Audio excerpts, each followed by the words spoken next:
तो पुण्यात्माओं, इस अध्यात्म ज्ञान का हमने कह भी पता नहीं था, हमारे गुरुओं ने भी नहीं पता था, यानी हिंदू धर्म के धर्म गुरुओं ने। अब जो दास ने गुरु मिले उन्हें तो सारा ही पता था, उन्हीं से दास ने सुना है।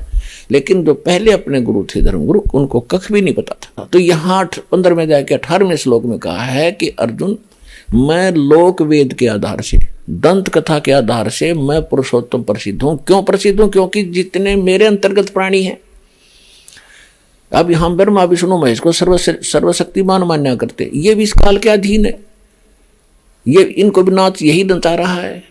तो ये कहता है मेरे अंतर्गत जितने प्राणी किस ब्रह्मांड में, उनते तगड़ा हूं मैं, उनते शक्तिशाली हूं, इसलिए मैं पुरुषोत्तम नाम तो प्रसिद्ध हूं। लेकिन उसने स्पष्ट कर दिया उत्तम पुरुषत्व अन्य 70वें श्लोक में 15वें अध्याय के, कि उस पुरुषोत्तमता कोई और है, और उसकी जानकारी कहता मुझे पता ही नहीं। तत्वदर्शी संत बताएंगे ये दास बताओ कौन है? Kabir is God. Who is Kabir? अनंत कोट ब्रह्मांड का एक रति नहीं भारे, सतगुरु पुरुष कबीर हैं ये कुल के सर्जनहारे। हम सुल्तानी नानक तारे, दादू को उपदेश दिया, जात जुलाहा भेद न पाया, वो का सीमाएं कबीर हुआ। वो कबीर जो धानक था, जिसको धानक कहा करते, जुलाहा कहा करते थे, वो है वो परम अक्षर ब्रह्म।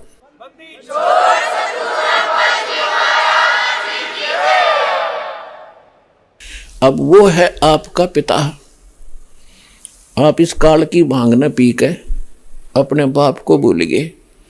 ये दास आपको बताने आया है, और यह भांग उतारेगा आपकी। पहले तो ये एंटीबायोटिक कैप्सूल दे के ये ज्ञान सच्चा आपको दिया जाएगा, आपकी भांग उतरेगी।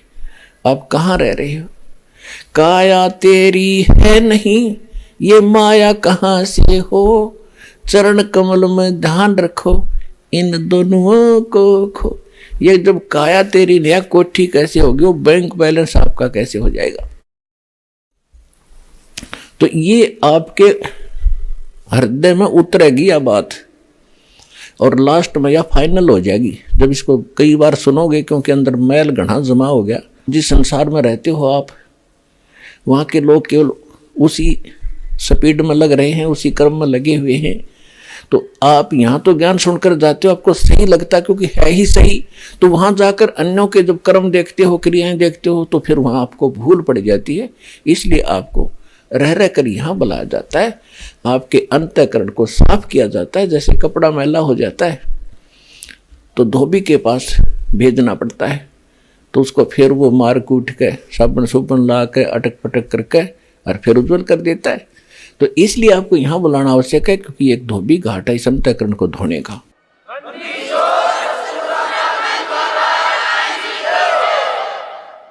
और फिर आप जाओगे समाज में, कुछ दिन तो आपका अपना ये ज्ञान असर करेगा, फिर थोड़ी बहुत उनकी बातों पर फिर असर होना शुरू होगा। फिर आ जाओगे टाइम इतना, फिर सत्संग का समय हो गया, तो फिर आपका फिर सफाई हो जाएगी, फिर वो रुचि धीरे धीरे खत्म हो जाएगी। चाहे आपने अब जैसे बच्चे का ब्याह करते हैं, लड़के का या लड़की का, मेरा सांग काटें, नाचें कूदें और मस्तारें हैं, पता नहीं कितना खर्चा, फलान दे दे, दकड़ा दे दे, ये मायादारी मस्करानी, ये बकवास चला दी।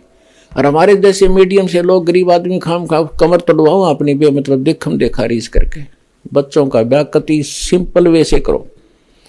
आप अगर सुख चाहते हो, भगवान चाहते हो, अपने बच्चों को सुखी देखना चाहते हो और मोक्ष चाहते हो, तो दास के एक एक वचन पर विश्वास करो। ये गॉड गिवन है, परमात्मा के वचन है, किसी डूम भाट के गीत नहीं, को अपनी तरफ से कोई बनाया हुआ वचन नहीं है। देखो हमारे भगवान आए थे, सारी सृष्टि के रचनहार, सबके पालनहार, एक झोपड़ी में रहा करते थे। क्यों?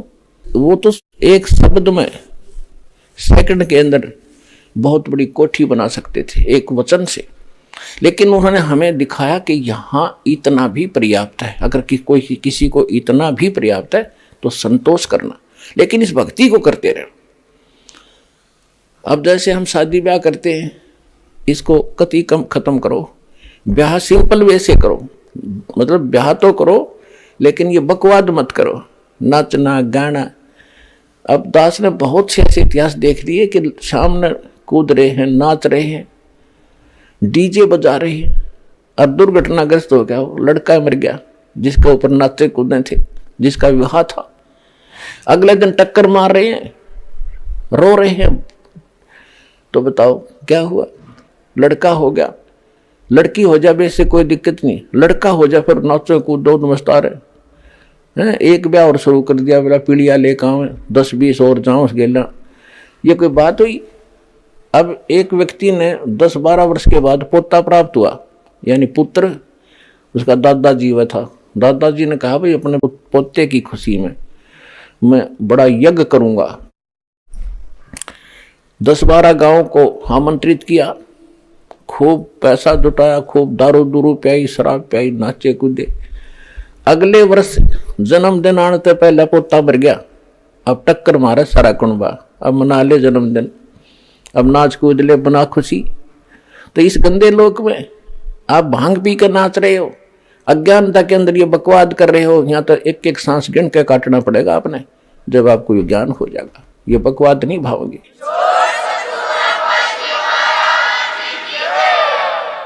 नानक साहिब जी के पास जैसे आम भक्त पहली बार जाते थे, वो पूछा करते थे कि महाराज जी आप कभी खुशी दिखाई नहीं देते, क्या आप सदा ऐसे ही रहते हो, आप कभी खुशी दिखाई नहीं देते? तो नानक साहिब जी कहते थे भाई हमें पता लग गया हम कहाँ बैठे।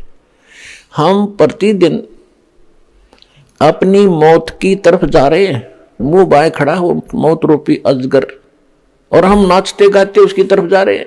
भांग के नशे में जा सकता आदमी, और जिसका नशा उतर जाएगा, सामने दिखा कोई सर्प, अजगर तो बहुत बड़ा उसे सांप ने देख कर वापस भाग ले, यानी बचाव का कोई प्रयत्न करे।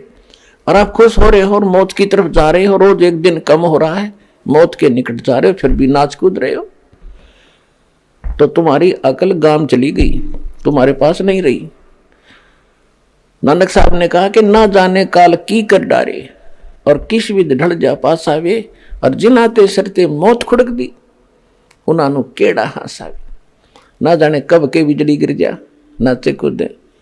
प्रधानमंत्री जा रहा था पोलैंड देश का, पूरे मंत्रिमंडल के साथ किसी का शोक व्यक्त करने, और खुद एक्सीडेंट हो गया, पूरा का पूरा मंत्रिमंडल 95 आदमी मर गए। बता आगे क्या बनेगा? आगे हमें पता, परमात्मा के ज्ञान से गधा बनेगा, और कुमार कब फंसेगा, कट पर लठ बाज जाएगा उसके, भूल गया भगवान, हो गया प्रधानमंत्री, जो काम करना था इस जीवन से उसको भूल गया। इसी प्रकार एक मुख्यमंत्री जा रहा था पीछे आंध्र प्रदेश का, अपने खूब पता इन बातों का, फिर भी याद दिलाई जाती हैं। सत्संग इसी को कहते हैं जो भूली बात याद दिलावे। उस मुख्यमंत्री की प्रतीक्षा में, उसके स्वागत के लिए मालाएं, नोटों की माला, फूलों की माला लिए खड़े थे, और पता नहीं क्या साल आ रहे थे, ये सुख देगा, ये साइन कराऊंगा, मैंने फलाना बेनिफिट हो जाएगा। वो हेलीकॉप्टर एक्सीडेंट हो गया, 3 दिन में था उसकी लाश पाई थी, और गादड़ घसीट रहे थे उसको गिद्दड़। ऐसे ही एक अरुणाचल का मुख्यमंत्री, ऐसे 7 दिन में उसकी लाश पाई थी। उसका अभी पीछे की बात है, हेलीकॉप्टर दुर्घटनाग्रस्त हो गया। और कितने अंधे हो गए हम। एक गवर्नर था पंजाब और हिमाचल प्रदेश के, उसके पास 2 चार्ज थे, 2 स्टेट के। और समाचार पत्रों में आपका तो याद नहीं, दास ने खूब याद है ये बातें। समाचार पत्रों में पता चला एक बार वो रिटायर होने से पूर्व कुछ दिन पहले उसने सोचा हिली स्टेशन पे, यानी पहाड़ी क्षेत्र में बढ़िया कोठी बनाऊंगा, वहीं ठाठ से रहा करूंगा। उसने 3 करोड़ रुपए अपने हेलीकॉप्टर में लेकर एक प्लाट का सौदा करने जावा था, अपने परिवार को साथ बैठा के। और 3 करोड़ रुपये पहले ये 100 के नोट होया करते, इनमें वजन घना हो जाया करता। और उस रास्ते में वो एक्सीडेंट हो गया, उसका हेलीकॉप्टर, आप भी मर गया, उसका परिवार भी मर गया। और वो नोटा नोट बकरी खाओ, भेड़ बकरी खाने लग रही, नोट पड़े पड़े उड़ते अंडे। और फिर कहते हैं उसके तय खाने में सरकारी आवास के अंदर 40 करोड़ रुपये पाए, 40 करोड़। और उस समय आज के तो 4 अरब समझ लो तुम। तो पुण्यात्मा अब के लेकर जाएगा, ये इसको कहते हैं बेगार, कितना अच्छी किस्मत का आदमी था, गवर्नर तक की पद प्राप्त कर लिया। जो कहा कि गवर्नर लाग रहा तू, वो गवर्नर भी लाग रहा था और की हालत तो मरिया। और आगे क्या होगा? फिर पीछे तू पशुआ की जय दीजे बैल बड़ा, चार पैर जंगल में डोले तेरा तो ना पेट भरे। फिर पीछे तू पशुआ की जय गद्दा बैल बनाई, ये 56 भोग कहाँ मन बोरे की तो कुरडी चोरने जाई।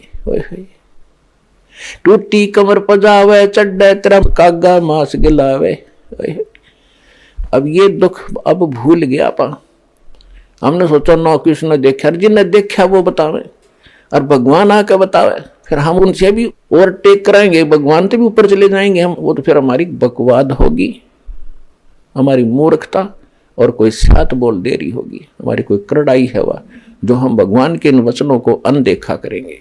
ऐसे ही यहाँ एक बार हरियाणा स्टेट के 2 कैबिनेट मिनिस्टर शपथ ली थी 2-4 दिन पहले, हेलीकॉप्टर में बैठ कर चल पड़े। वो हेलीकॉप्टर ही क्रैश हो गया, दुर्घटनाग्रस्त हो गया, दोनों मारे गए।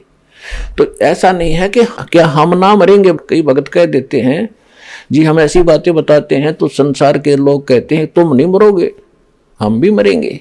हम कैसे मरेंगे? आए हैं सो जाएंगे ये राजा रंग फकीरे, एक सिंहासन चढ़ चले एक बंधे जात जंजीरे। जाएंगे हम भी, लेकिन हम कैसे जाएंगे? न भक्ति करने वाला चाहे कोई राष्ट्रपति हो किसी देश का, उसको ऐसे पकड़ कर ले जाएंगे यम के दूत जैसे अपराधी को ले जाते हैं। और जो भक्त है, चाहे रिक्शा चलाने वाला, चाहे मजदूर है, चाहे सेठ है, चाहे राजा है, चाहे प्रधानमंत्री है, जो सत भक्ति करता है, कहते हैं उसको विमान में बैठाकर आदर के साथ भगवान लेकर जाएगा। तो इस आने और जाने में, इस मरने में अंतर है।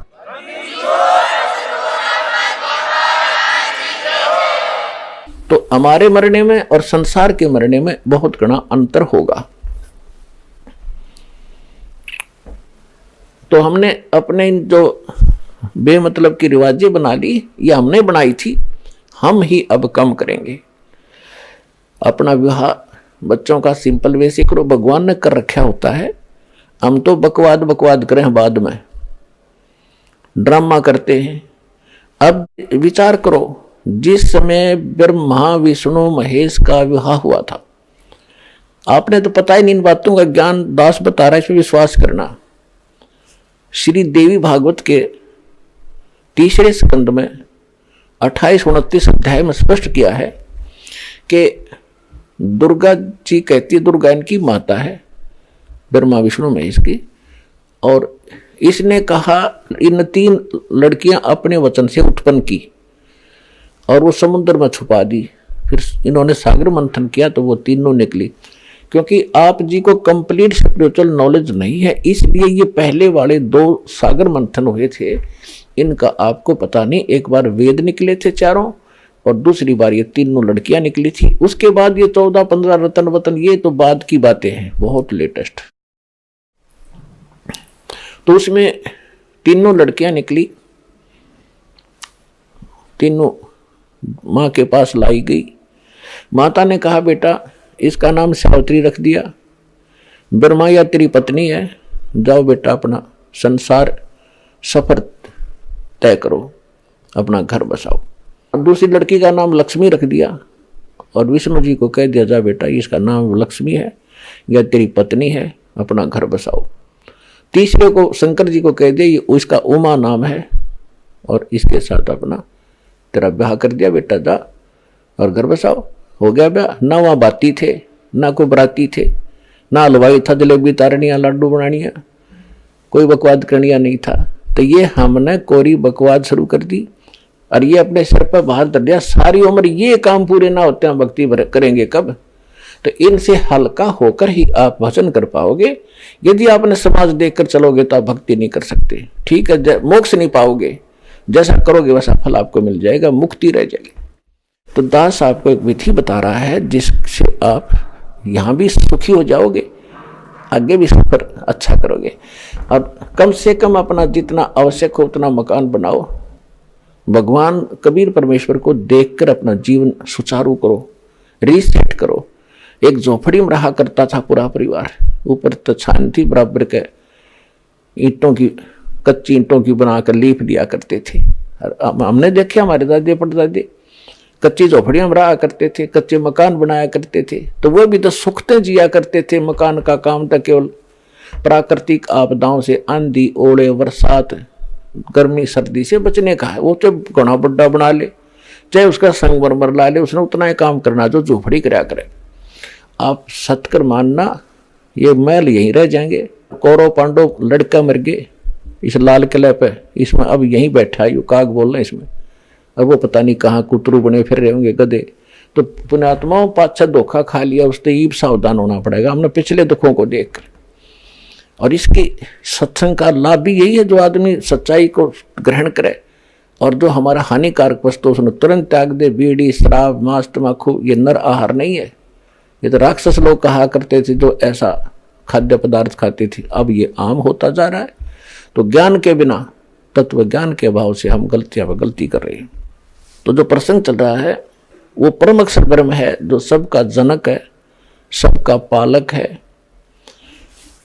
और जैसे नानक साहब जी से फिर पूछा गया था कि हे महात्मा जी, क्या आप सदा ऐसे ही दुखी रहते हो? तो उन्होंने कहा था कि नहीं, वो खुश भी होता हूं। कब होता हूं?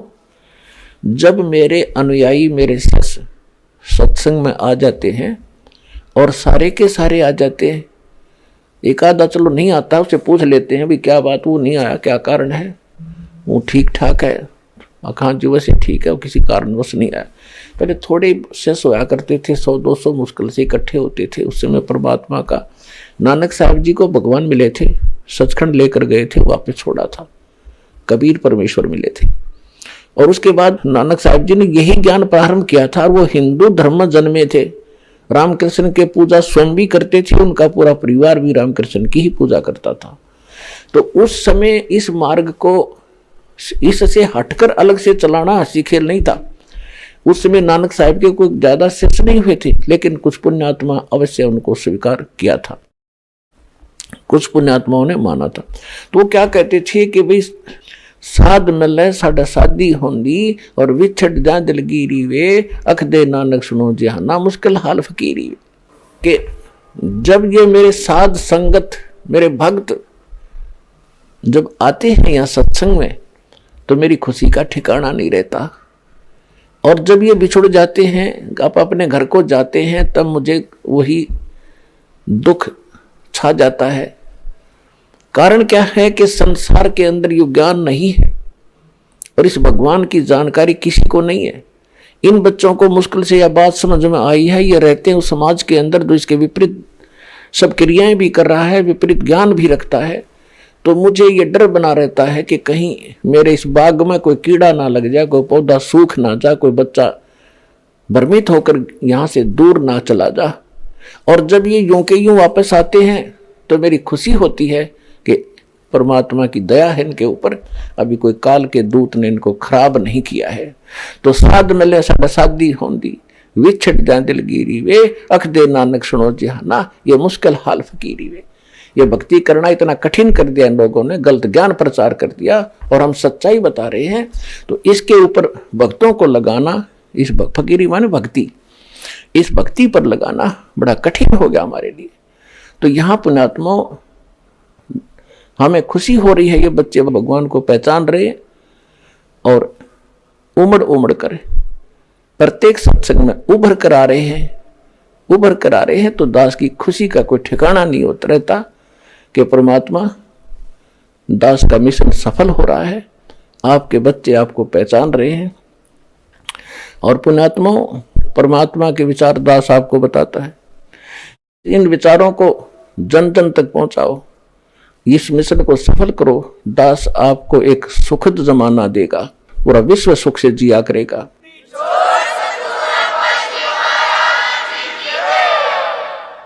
और फिर ऐसी परंपरा पड़ेगी, आप देख लेना, जो कोठी बंगले बना के और माया माया जोड़ में सारा जीवन व्यतीत कर रहे होंगे ना, हमारे छोटे छोटे बच्चे भी नौका करेंगे, पागल है, बोला आदमी, कहाँ डलेट हो रहा है, सिर पर धर के ले जाएगा इसने। अपने आत्माओं जैसे पहले कहा करते थे बूढ़े बुजुर्ग कि इतना क्यों जोड़ कर धर रहा है इसने कि छाती पर धर के ले जाएगा तो कुछ भी ना लाता, इसमें से खर्च नहीं करता। उसने छाती पर धर के ले जाना ही नहीं था, लेकिन अब आप ले जाओगे छाती पर धर के, सीने पर रख कर, क्योंकि जो दान आप कर रहे हो ये आपकी छाती पर धरेगा, आपके साथ जाएगा। और जो भक्ति कर रहे हो, जो सेवा कर रहे हो, जो परमार्थ कर रहे हो, ये आपकी छाती पर रखा गया। और यहाँ के जीने के लिए तो आपको परमात्मा इस भक्ति से वैसे ही दे देगा। ये तो कैसे देगा, जैसे क्या करना, जो वस्तु आप मांगने आते हो इसको तो भगवान आपको रूंगे में देगा। रूंगा क्या मांगने आते हो, हे भगवान जिसका संतान नहीं तो बेटा दे दे, एक संतान दे दे। जो निर्धन है वो नौका भगवान गढ़ाए धन दे दे, मैं भी दुनिया की तरह जी कर देख लूं। रोगी है वो सोचे भगवान मेरा कष्ट निवारण हो जाए। और भी अंधा है वो नेत्र ही मांगने आता है। परमात्मा कहते हैं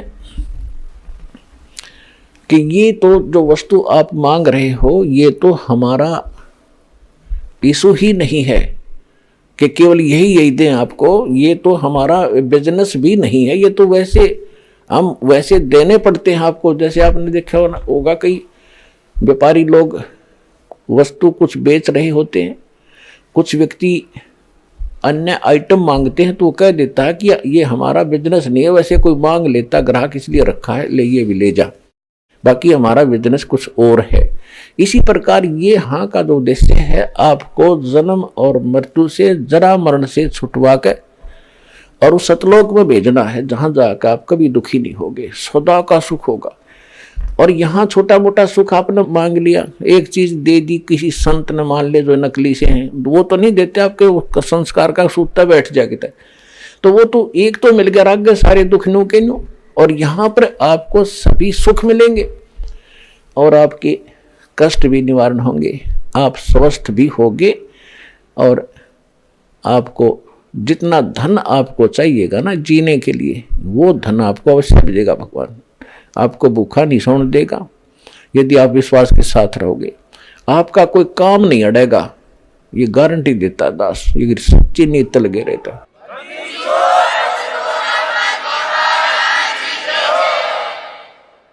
तो इस प्रकार तो हमने जो अपना जिस उद्देश्य को लेकर हम चल रहे हैं उस पर हमने दृढ़ रहना है। परमात्मा हमें क्या बताने आए थे, तो इसी प्रकार हमने अपने हर एक चीज को सुचारू रखना है, परमात्मा के ज्ञान को आधार बना कर जीना है। और उसी के आधार से हम चलेंगे तो हम यहाँ सफलता प्राप्त करेंगे। तो जो प्रसंग चल रहा है कि ये तो आपको रूंगे में देगा भगवान। रूंगे में, रूंगा क्या था, जैसे पहले समय में हमारे गांव में ये कोई भी जैसे बाहर से कोई सब्जी बेचने आ गया, कोई प्याज बेचने वाला आ गया, गांव में दुकान नहीं हुआ करती थी, तो हमारी दादी जी उनसे कभी टिंडे लेती सब्जी के लिए, और आम लेती, फल लेती। तो गेहूं हुआ करते थे, बाजरा होता था, तो वो क्या करते थे, एक तखड़ी के पलड़े में बाजरा या ज्वार गेहूं डाल दिए और कहता था कि 2 बार दूंगा, यानी एक वजन जो गेहूं का एक पलड़े में डाल दिया उसके बराबर में 2 बार आम दूंगा। अच्छा भाई दे दे। वो जब अपना सौदा तो पूरा हो गया, सारे आम दे दिए, फिर क्या करती हमारी दादी, रूंगा और दे भाई। उठा के एक छोटी सी आम भी टूटी सी वह पकड़ा देता, अकना बड़ा आम दे, वो एक और दे देता। उसने रूंगा कहा करते थे, यानी सौदे ते न्यारी वस्तु को रूंगा कहते। तो हमारा जो सौदा है आपको अमर करूं सतलोक पठाऊं, ताते बंदी छोड़ कहाऊं। बंदी छोड़ है हमारा नामम, अजर अमर है अस्थिर ठाम। हमारा मूल सौदा तो ये है, आपका मोक्ष कराएंगे, सतलोक ले जाएंगे, और वो सतलोक कैसा है वो बताएंगे। और जो बाकी आप यहाँ के संसारिक सुख मांगते हो तो वैसे ठाकर पकड़ाएंगे कि ले जा, ये सौदे में नहीं है, ये तुम्हें देने पड़ेंगे आपको, नहीं तो आपका पूंजी खत्म हो जाएगी। तो यहाँ परमात्मा कहते हैं कि वो सतलोक कैसा है, शंखों लहर मेहर की उपजे, कहर नहीं जा कोई। दास गरीब अचल अविनाशी, सुख का सागर सोई। जहां पर शंखों लहर मेहर की उपजे, वहां कोई कहर नहीं, कोई अकाल नहीं, कोई फ्लड नहीं, कोई सूखा नहीं पड़ता, कहीं रोग नहीं, कोई कष्ट नहीं। वहां शंखों लहर मेहर की उपजे। दास के साथ बहुत बार ऐसा बनता है, अकेला होगा कभी, मालिक के चिंतन हो रहा होगा, एकदम ऐसा हिलोर उठेगी अंदर से, जैसे सब अपना सा दिखेगा, पूरा विश्व, चाहे किसी ने हमने कितना स्था रखा हमारे को, उसके प्रति भी वो दोष नहीं आता, वो भी बुरा सा नहीं लगता। वह मेहर की लहर थी और वो कुछ क्षण के लिए रहती है। उसके बाद हम कोशिश भी करके देखते हैं कि उस व्यक्ति के प्रति हम क्यों इतना, जिसने हमें सता रखा है, उसके प्रति क्यों दुखी हैं, लेकिन वो बात नहीं बनती जो उस समय बनी हुई थी। तो परमात्मा कहते हैं वहां ऐसी लहर हिलोर आपको सदा उठेगी। वहां कोई दुख नहीं, किसी चीज का अभाव नहीं, या तो खींचाता नहीं, हमने आप बना ली, हम अपने आप चोर बन गए, लुटेरे बन गए, रिश्वतखोर बन गए, अपने कर्म बिगाड़ दिए। क्यों? क्योंकि हम ये चाहते हैं कि इसने कोठी बनाई मैं भी बनाऊं, इसकी बड़ी कार है मैं इससे बड़ी लूं तो इज्जत हो। तो परमात्मा कहते हैं नहीं, ये इज्जत का तरीका नहीं। और वहां सतलोक के अंदर कोई कहर नहीं, तो यहाँ ये इज्जत का तरीका नहीं है, तो आपका कर्म बिगड़ेगा ज्यादा। और वहां सारी चीज सबको एक जैसी उपलब्ध है, एक जैसे आपके मकान, एक जैसे हर तरफ बहुत सुंदर। वहां का आपका जो रेजिडेंस है, यहाँ के राष्ट्रपति नहीं रख सकते, आसपास भी नहीं, वो आपका वहां इतना सुख, और सारे चीज हरे भरे सदा बाहर, हुआ बाग बगीचे सदा फल फ्रूट भरे रहते, आपके कोठे भरे रहते हैं गेहूं से, जो वहां का कणक है उससे, और किसी प्रकार खाओ पियो और भगवान की भक्ति करो। वहां आपका भोजन भी तेज पुंज का, आपका शरीर भी तेज पुंज का। कई वक्त असमंजस में पड़ जाते हैं, खाना खाते हैं, वहाँ इतनी सफाई है तो विसर्जन भी करते होंगे, पेशाब टट्टी भी जाते होंगे, नहीं, वो शरीर के अंदर ही कंज्यूम हो जाता है, वो ऐसा शरीर है। क्योंकि आपको ये ज्ञान नहीं है जरा सा भी, सारी चीज वहाँ की यहाँ से कति भिन्न है, लेकिन मनुष्य ऐसे ही है, स्त्री ऐसी है, बच्चे भी होते हैं, लेकिन वो फिर युवा सत्यर में आकर के सब एक जैसे हो जाते हैं। इस प्रकार वहाँ वृद्ध अवस्था नहीं है, केवल सदा युवा रहते हैं, कभी कोई मृत्यु नहीं होती। और वहाँ जो आपस में प्यार है एक दूसरे के साथ, वो यहाँ तो वर्णन भी नहीं कर सकते, उसको डिफाइन भी नहीं कर सकते। तो वो झगड़ा और लूटा खसोटी वहाँ होती है जहाँ विषमता आ जाती है, जहाँ समानता नहीं है। अब जैसे यहाँ एक मिनी रिहर्सल का आप कर रहे हैं सतलोक आश्रम बरवाला जलाइसार में, आपको सबको एक भंडारे में रोटी मिलेंगी, एक जैसा आहार, एक जैसी थाली में आप देखोगे सबको एक जैसा बाहर बर्ताव हो रहा है, एक जैसा बैठने को, एक जैसा ओढ़ने को मिला है, एक जैसा स्थान है।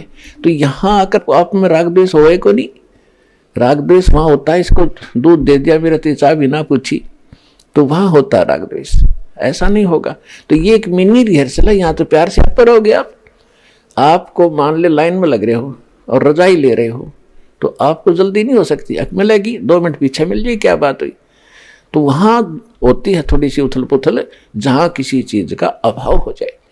तो परमात्मा के उस लोक में किसी चीज का अभाव नहीं है, सबको हर चीज उपलब्ध है, सब सुखी हैं, वहां जन्म मृत्यु नहीं होती है, सब युवा है, वृद्ध अवस्था का दोष वहां कष्ट नहीं है। इब्नो सोचो आपने यहाँ तो मरना पड़ेगा, आपने तो सबको मालूम है कि मृत्यु होगी, और हमारे पूर्वज चले गए, आप भी जाओगे, सबको मालूम है। और आप फिर जिस स्थान को और जिस संतान को आप अपनी मान रहे हो, आपकी है नहीं, ये तो परमात्मा का स्थान या पृथ्वी भगवान की है। और इस पर अरबों खरबों लोग इन किलों पर रजिस्ट्री करा करा मर गए, लड़ लड़, या मेरी या मेरी। और वो कहाँ है? का मनमान की बिच्छू बन कर घूम रहा होगा कि तो जंगल में, अब वहीं रहेगी कोठी भी, वो किले एकड़ जमीन भी वहीं पड़ी रही। तो ये पूरी मालिक की माया है, उसी की संपत्ति है। और ये संतान, ये बच्चे आपके संस्कारवश जुड़े हैं, ये भगवान के बच्चे आपके नहीं हैं। और ये आप अपने मान भी रहे हो तो मृत्यु के बाद आप इनके नहीं रह सकते। तो इसलिए इस बात को आधार बांधकर आपको रहना इन्हीं के अंदर है, क्योंकि आपका जो रोल है, भूमिका है, उसको पूरा करो, अपना पूरा करो, मालिक साथ रहेगा, आसानी से आपका आप लेखा जोखा सुलझ जाएगा। और फिर ये इरादा रखो कि फिर हम वहां जाएंगे सतलोक में, वहां की इच्छा बनाओ, इन पोते पोतिया में, इन कोठी कोठिया में यहां आशा मत रखो।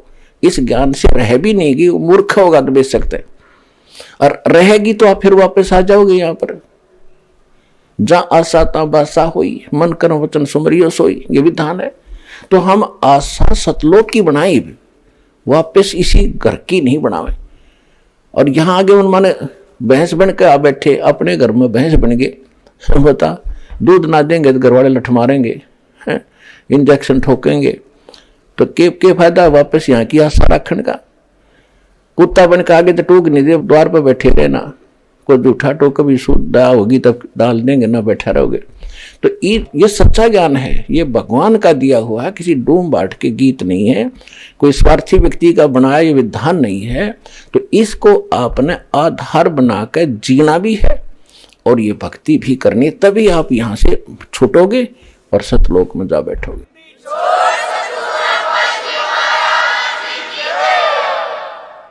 तो वो सतलोक ऐसा है जहां आपको हम ले जाना चाहते हैं, जहां के हम यहां से आपका वीजा और पासपोर्ट दोनों बना रहे हैं। ये बनवाओ, उसको सुरक्षित रखो। और नकली जो संत हैं वो नकली वीजा बनाते हैं, काल तक का वीजा इसी के लोक में रहने का, और यही जन्म मृत्यु के चक्कर में आपको डाले रखेंगे। उनसे छुटकारा आप भी पाओ, और जहां तक पार बसाओ प्यार से। ये मार्ग झगड़े का नहीं है, ना किसी के साथ जबरदस्ती करनी है। काल को भगवान, काल ने परमेश्वर कबीर जी से प्रार्थना की थी, परमात्मा कलयुग में जब आप कह रहे हो चौथे युग में जीव ले जाओगे, तो किसी के साथ जबरदस्ती ना करियो, आप तो सब समर्थ हो, लेकिन किसी को जबरदस्ती अपने मार्ग में ना लगाना। आप ज्ञान से उसको अपना बनाना, आपके ज्ञान को समझे आपका, आपके ज्ञान को ना समझे वो मेरा। परमात्मा ने भी यही कहा था कि बिल्कुल ऐसा ही है। जब ज्ञान ही नहीं समझेगा मेरा कैसे हो सकता, वो तो तेरा ही रहेगा। अंडरस्टूड था दाता को, तथास्तु किया था। तो इसी प्रकार आप किसी से घर का सदस्य है, चाहे किसी और गुरु का शिष्य है, उसके साथ धक्का नहीं करना, ना जबरदस्ती करना, ना खुरकाना धमकाना, प्यार से रह करीब ज्ञान सुनाओ प्यार से। एक बार ना सुना, कुछ दिन के बाद फिर से धीरे धीरे शुरू करे, तो धीरे धीरे ये ज्ञान ऐसा है अंदर समावेगा। जरा सी भी चर्चा होगी तो उसके अंदर की जो खलबली मच जाएगी उसके, और कुछ दिनों के बाद वो फिर अपने आप मालिक के मार्ग पर आ जाएगा। तो ये तरीका है। अब जो प्रसंग चल रहा है कि परमात्मा स्वयं आते हैं और ये यथार्थ ज्ञान को सुनाकर हमें इस दलदल से निकालना चाहते हैं। आज तक हमें ये ज्ञान किसी ने बताया नहीं, हमें कोई ऐसा भगवान बताया नहीं। अब पहली बार कोई सुनता है तो एकदम उथल पुथल हो जाती है उसके साथ, ये कैसा व्यक्ति है, ये कैसी बात कह रहा है, हमने कभी सुना ना देखा, ये सब झूठ पावेगी। और जब वो प्रमाण मिलाता है तो ठगा सा रह जाता है कि सचमुच हमारे ग्रंथ, हमारे प्रमाण, और हमें ज्ञान नहीं था। तो फिर उसके रोने के अतिरिक्त उस भगत के पास शेष कुछ नहीं बचता। फिर वहाँ आएगा, 2 दिन पीछे आएगा, पूरा विश्व नाम लेगा इस दास से। अगर किसी ने सुखी होना है, मोक्ष कराना है, ये परमात्मा का आदेश भी है अपने बच्चों तक, वो अब इस ज्ञान को ये पहुंचा कर ही छोड़ेगा।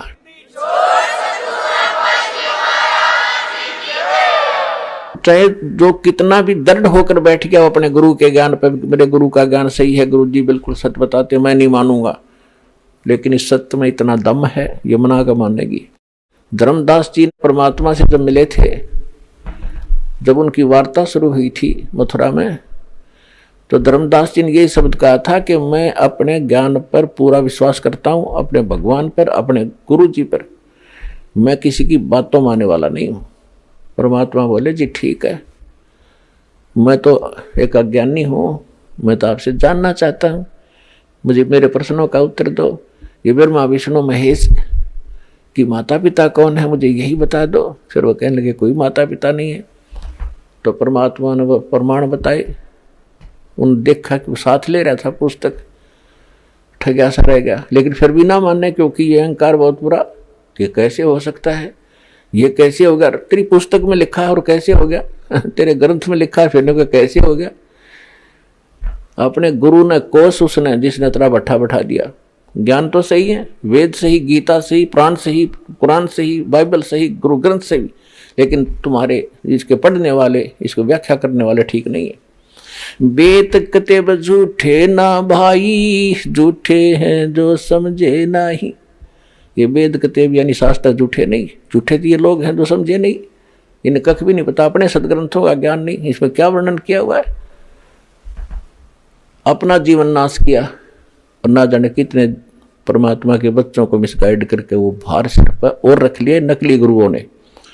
अब इनके लिए समाधान है, यहाँ चुप करके आवे, अपना भी कल्याण करावे और भगवान के बच्चों को छोड़ दो। तुम बड़े भारी दोषी हो रहे हो। बहुत से पुण्यात्मा ऐसे हैं जो संत बने हुए थे, इसके 2000, 4000, 10,000 शिष्य थे, उनको बोल दिया उन पुण्यात्माओं ने ज्ञान समझ के, मैं तो जा रहा हूँ भाई और आप भी आ जाना, बेटा मोक्ष वहीं होगा, सतलोक आश्रम बरवाला जलाई सार में। वो आप भी आए हैं, अपने शिष्यों से भी बोल दिया, आएंगे तो ना आएंगे कोई बात नहीं।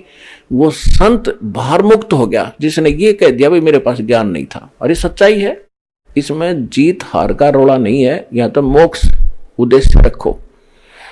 दास मैं अपना ये सीना ठोकूं के मन यू ज्ञान बता दिया, नहीं, यू ज्ञान तो भगवान बताया गया था, परमात्मा बताकर गए थे। दास को तो बुद्धि दी है, मैंने तो उनका बताया हुआ आपका रूबरू किया, इसमें मेरा कोई बड़ा योगदान नहीं है और ना इसमें कोई मानता की बात है।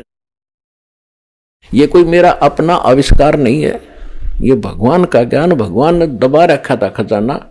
दास को बता दिया कि उधर बेटा और बांट दे तेरे भाई बहनों को। दास का तो इतना ही काम है बस, इसमें मान बढ़ाई की भी कोई बात नहीं, अभिमान की बात नहीं, क्योंकि दास को अपने औकात का पता है कि हमें पता है हम कितने विद्वान थे। इसे विद्वान होते तो हम पहले रामकृष्ण न पहले पूजा थे तो पहले ना छोड़ देते। तो परमात्मा ने बुद्धि दी है। तो इसी प्रकार जो संत आज भ्रमित हैं वो सोचें, इस बात पर विचार करें, उनको भी भगवान चाहिए और भगवान ही सरेआम खड़ा, कति आगे खड़ा और भी ना पहचानोगे, धिक्कार है तुम्हारे ज्ञान और तुम्हारी विवेक को। सब सदग्रंथों से प्रमाणित कर दिया, सारे प्रमाण बता दिए इस महापुरुष ने भक्ति की जिसको आप मोक्ष युक्त मानते हो, और वो ये मंत्र जाप करते थे और वो ये भगवान बताया करते थे। तो ये है वो भगवान जो कति सामने खड़ा कर दिया। और अब भी कोई नहीं पहचानेगा तो वो बालक है या फिर जानबूझ कर बकवाद कर रहा है जिसको भक्ति और भगवान की आवश्यकता नहीं है। वो परमात्मा जो आपका पिता है आपके लिए भटक रहा है, आप उसको पहचान नहीं पा रहे। वो क्या कहता है, गोता मारूं स्वर्ग में जा बैठूं पाताल, कह कबीर ढूंढता फिरूं मैं हीरे मोती लाल। जो जन मेरी शरण है ताका हूं मैं दास, और गेल गेल लाग्या फिरूं जब तक धरती आकाश। परमात्मा कहते हैं जो एक बार कभी मेरी शरण में आ गया किसी भी मनुष्य के जीवन में, फिर मैं उसके पीछे ऐसे भटकता रहता हूं जब तक पृथ्वी और आकाश रहेगा। मैं अपना पूरी कोशिश करूंगा उसको सद्मार्ग पर लाने की और उसका मोक्ष कराने की। पुण्यात्मा, एक पुण्यात्मा जो सतयुग से लेकर आज तक असंख्य युगों से परमात्मा हमारे पीछे घूम रहे हैं, और ये है वो दिन, ये है वो समय जिसमें मोक्ष होना है। चारों युगों का ये प्राइम टाइम है। ये कलयुग की बिचली पीढ़ी, ये समझ लो 20वीं सदी के उत्तरार्ध से शुरू हुई है। 1950 के बाद 1951 में दास का जन्म हुआ, 8 सितंबर 1951, और इस युग में ये कलयुग की बिचली पीढ़ी है। प्रथम जो चरण था, भगवान आए थे स्वयं कबीर परमेश्वर, 120 वर्ष ये ज्ञान देकर सहशरीर आए थे, सहशरीर चले गए थे। और उस समय अपनी प्यारी आत्मा धर्मदास जी से कहकर गए थे कि धर्मदास, परमात्मा ने कहा था कि कलयुग में मैं फिर आऊंगा आगे चल के, और सब जीवों को एक ज्ञान कराऊंगा और सभी मेरी भक्ति किया करेंगे, पूरा विश्व नाम लेगा और पूरे ज्ञान, पूरे विश्व को मैं सतनाम से परिचित कराऊंगा। उस समय सबका मोक्ष होगा। क्योंकि धर्मदास जी चिंतित हो गए थे कि परमात्मा आपने मेरे को 42 पीढ़ी का आशीर्वाद तो दे दिया, 42 पीढ़ी तक मेरा वंश चलेगा, लेकिन आप कहते हो सतनाम देना नहीं, सार नाम बताना नहीं। ये भगवान, फिर इनका मुक्ति कैसे होगी आपके बच्चों की? तो परमात्मा ने कहा था कि जब कलयुग के आगे चल के कलयुग में मैं आऊँगा और पूरा विश्व नाम लेगा, सबका मोक्ष कराऊंगा। और भाई बर्मा पंथ जो गरीबदास का पंथ होगा उसमें ही मैं आऊँगा आगे चल के। कबीर सागर में कबीर वाणी चैप्टर है, उसके 136 और 37 और 134 पर ये वर्णन है जो दास बता रहा है। और पूरा विश्व नाम लेगा और सबका कल्याण होगा। जब सारा संसार ही सतनाम प्राप्त करेगा, उससे पहले नहीं दे सकता मैं, ना बताने दूं किसी को, क्योंकि काल के दूतों का हाथ लग जाएंगे मंत्र, ये फिर यही ज्ञान बताते पाओगे, यही नाम देते पाओगे, तो हम विनता कैसे करेंगे? वो बच्चे कैसे पहचानेंगे? अरे इस नाम का कोई अधिकारी है नहीं तो बेशक ये नाम देता है, उससे लाभ होने वाला नहीं है। अधिकारी के बिना पासपोर्ट बनवा लो, लाइसेंस बनवा लो, ड्राइविंग लाइसेंस, वो भी काम ना करे तो ऐसे जीवन नाश हो जाएगा। तो धर्मदास बड़ा चिंतित हुआ कि भगवान आज आप खुद आज आए हो। धर्मदास जी की चिंता का कारण जायज था कि हे परमात्मा, आज तो ये व्यक्तियों में इंसानियत जीवित है और आप कह रहे हो कि घोर कलयुग होगा, तो उस समय आप आओ तो गे, आपकी बात ने कैसे कौन मानेगा? परमात्मा बोले तू चिंता ना कर, क्योंकि उस समय तक सभी ये काल के दूत जितने काल भेजेगा आपने, काल ने कहा था कि 12 पंथ करूं मैं साजा, नाम तुम्हारा ले करूं आवाजा, और 12 पंथ नाम जो ले ही सो हमरे मुख आन सबोई, और जाओ जोग जीत संसारा, जीव न माने कहा तुम्हारा, जीव तुम्हारा कहा न माने, हमरी ओढ़ हो बाद बखाने। तो काल ने कहा था कि जब तुम बिचली पीढ़ी यानी कलयुग में आओगे, उससे पहले मैं अपने 12 दूत तो तेरे कबीर नाम तय भेज दूंगा। तो कबीर पंथ चलाओगे, नाम सारे गलत देंगे, ज्ञान गलत सुनाओगे तेरे विपरीत, और सब कबीर पंथी कहाओगे, वो मेरे जाल में फंसे रहेंगे। फिर और अनेक पंथ चलाऊं, विराधा स्वामी, धन सतगुरु, निरंकारी, आसाराम, सुदान सूर्य, ये सारे तेरे ब्रह्म ऋषि को आवो, ये निकक्का पता नहीं, तो ये सारे काल के पंथ हैं। और अनेक पंथ चलाऊं, या विद जीवों को भरमाऊं। तब धर्मदास ने कहा था भगवान फिर कौन मानेगा आपकी? उस समय तो आप कह रहे हो कर निर्जीव हो जाएंगे, कोई सुना नहींगा सच्चाई को और बुरा हाल हो जाएगा, तब आप जाओगे। तो परमात्मा ने कहा कि देखो, जब मैं जाऊंगा उससे पहले क्या होगा, यानी अपना दास भेजूंगा या स्वयं जाऊंगा, उससे पहले ये काल के जितने भी संत होंगे, पंथ, ये चल चुके होंगे और ये मैच्योर हो चुके होंगे, कोई वर्ष इनकी पीढ़ी बीत गई होंगी, और जो इनके पास ज्ञान होगा उसकी पुस्तक बन चुकी होंगी, और प्रत्येक उसके भी अनुयायी को पता होगा। और फिर हम मेरा दास जाएगा या मैं जाऊंगा अपने ओरिजिनल ज्ञान, अपने सदग्रंथों से, जो पूरा विश्व मानता जिन सदग्रंथों को, उनसे उनके अनुभव, उनके ज्ञान, उनके नाम मंत्रों को रूबरू करेगा, कंपेयर करेगा, तुलना करेंगे, और सबको शिक्षित करूंगा। उससे पहले अभी तक ये न्यू मार खा के शिक्षित नहीं थे, और ये हमारा इन्होंने एक कोल्लू बना रखा था, घुमा रखे थे, हंडोला बना रखा था, और ये शिक्षा में उससे पहले नहीं दूं, क्योंकि यह शिक्षा बेईमान बनाती है और ये अहंकारी बनाती है जीव को, जो सबसे बड़े दुश्मन है भक्ति के।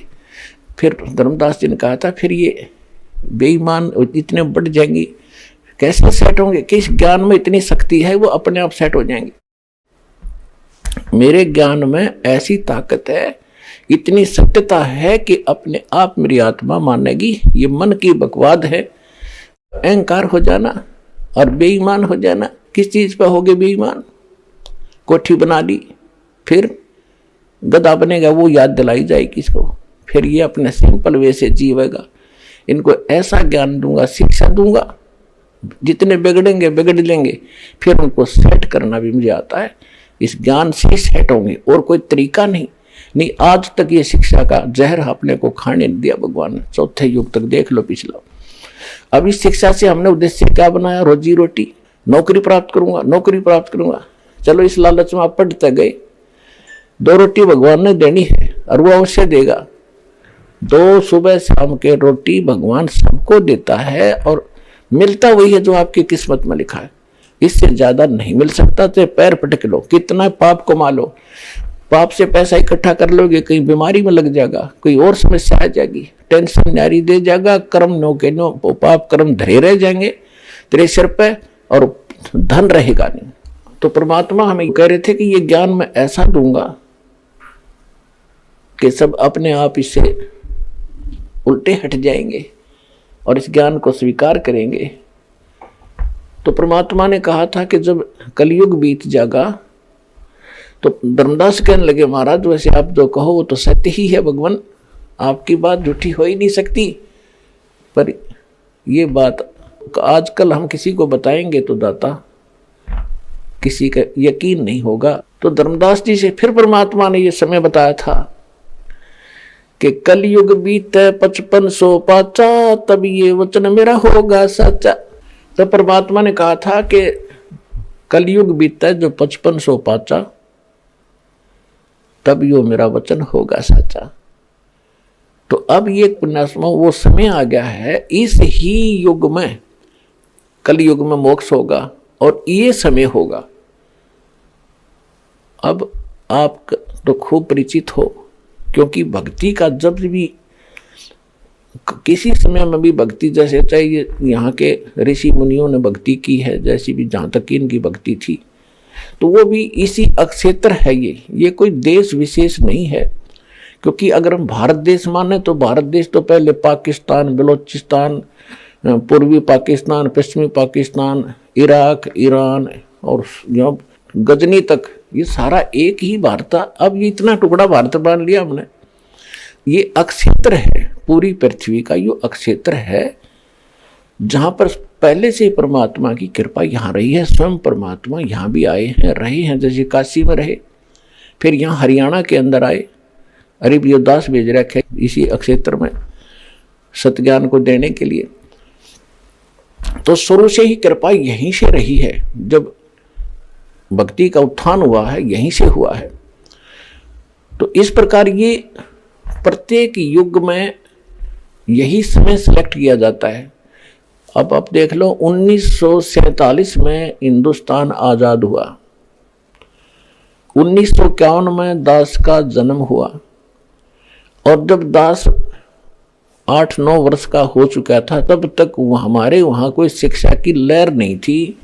अध्यापक धक्के तो पकड़ के लिया करते, माँ बाप ने समझा के बच्चा ने पढ़ाओ, नौकरी लग जाएंगे, ऐसे हो जाएगा, तो तब मुश्किल से भेजा करते। हमारे समय में लड़कियों को तो पढ़ाया ही नहीं करते थे। जब हमारा शुरुआत थी इस पढ़ाई की, मेरी 2 सिस्टर तो अनएजुकेटेड रहेगी थी, घर के जाने नहीं दिया करते, या रुचि नहीं थी, ज्ञान नहीं था। तो कहने का भाव ये था कि ये शिक्षा अब दी दाता ने, और आप देख रहे हो इस शिक्षा ने कितना कहर तोल दिया। अब 20-30 वर्ष के इधर इधर देख लो, कितनी बेईमाना, कहाँ तक गिनवा में कौन कौन भ्रष्ट हो गए। अब देखो राजनेता कितने अच्छे करैक्टर के हुआ करते, पहले वाले देखो, और अब क्या सत्र हो गया इनका। सारे तो नहीं है, लेकिन अधिकता आ गई है। इसी प्रकार अधिकारी देख लो, और जजों के ऊपर भी ऐसे लांछन लगने लगे। जज की पोस्ट पर बैठ कर जो आदमी अन्याय करे है, तो इसका कारण क्या है? हम भगवान भूल गए, उसका विधान भूल गए। तो कितनी गिरावट आ गई हमारे अंदर। अब बेसिक गिरावट आ गई, या परमात्मा समझो आवश्यक थी, जरूरी थी और हमारी मजबूरी थी। शिक्षा के बिना भगवान नहीं पहचान सके थे। और फिर देखो दाता की कृपा, अभी सन 2000 के बाद ये कितना विस्तार हो गया मोबाइल का, टेलीविजन, कितने चैनल चाल पड़े, धार्मिक चैनल, फलाने चैनल, और किस प्रकार के प्रोजेक्टर, ऐसे इंस्ट्रूमेंट बनवाए। ये आदमी के बनाए हुए नहीं है, ये भूल ना करना कभी भी।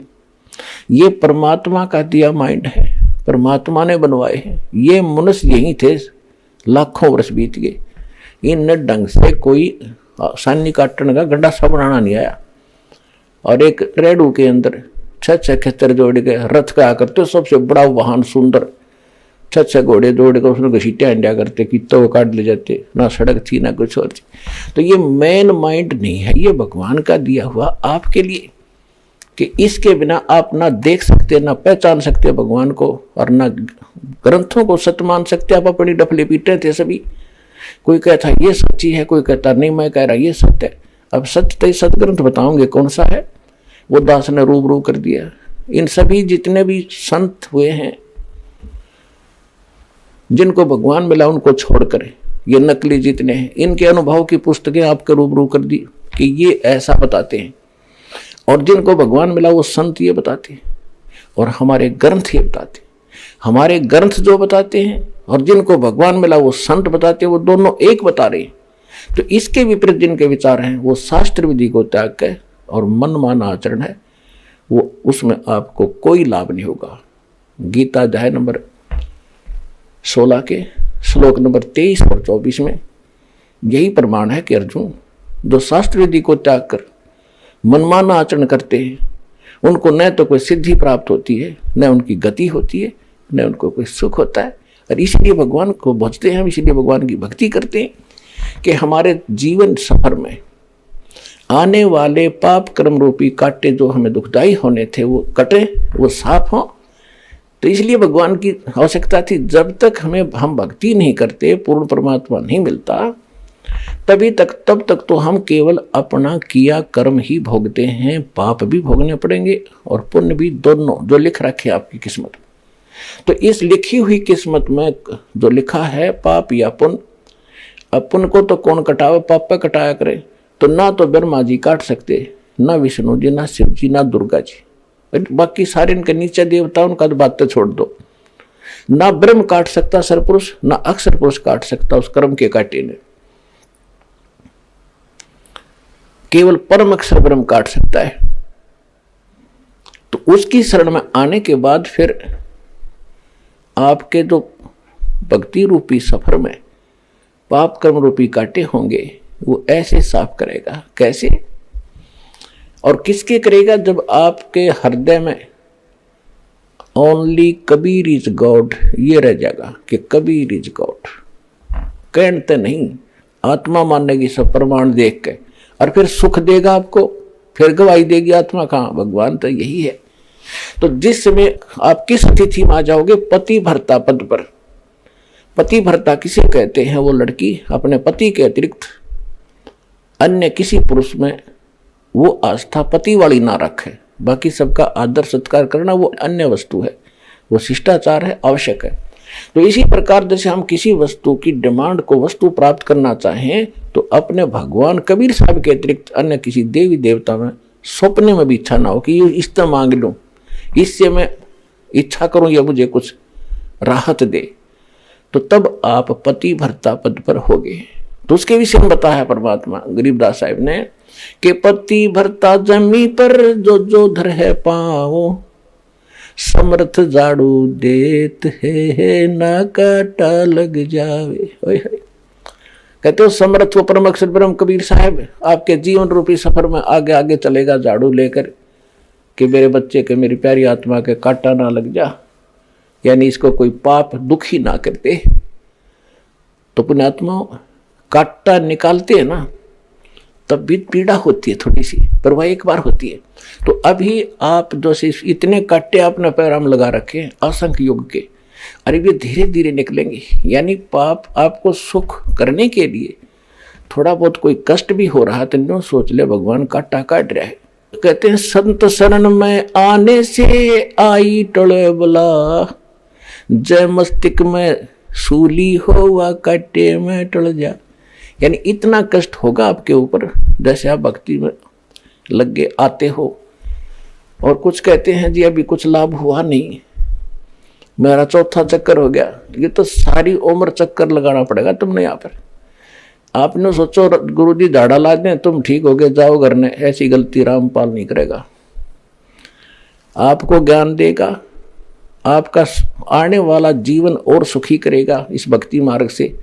और भगवान से मिलाने के लिए पूरा प्रोसेस आजीवन करना पड़ेगा आपको।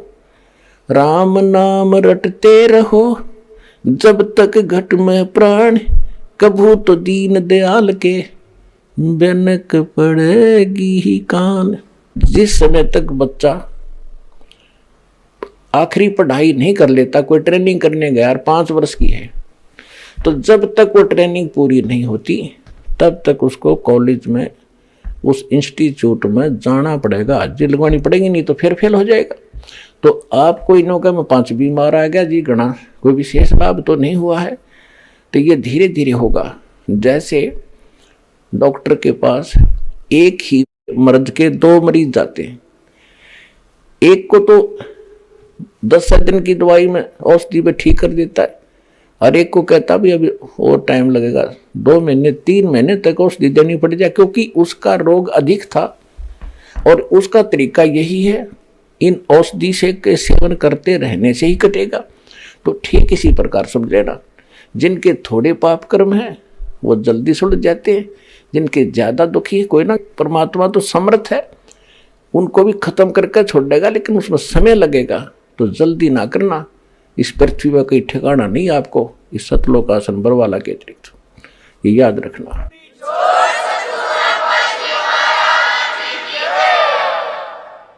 अब आपको कुछ भक्तों के अनुभव सुनाएंगे, ध्यान से सुनना, ये बार बार समय नहीं मिलता बच्चों, या एक एक अक्षर आपका बड़ा कीमती बहुमूल्य है जो भगवान आपको यहाँ लाए हैं। यहाँ आना कोई बच्चों का खेल है, बगैर परमात्मा की रजा से आप इधर मुंह भी नहीं कर सकते। स्पेशल है आपको, चाहे कुछ भी कारण बनाया, चाहे दुखी करा चाहे सुखी करा, आपको ऐसे स्थान पर लाकर बैठा दिया। अब चर्चा सुना करो, एक एक शब्द को पर विचार किया करो। आप सुनिएगा वो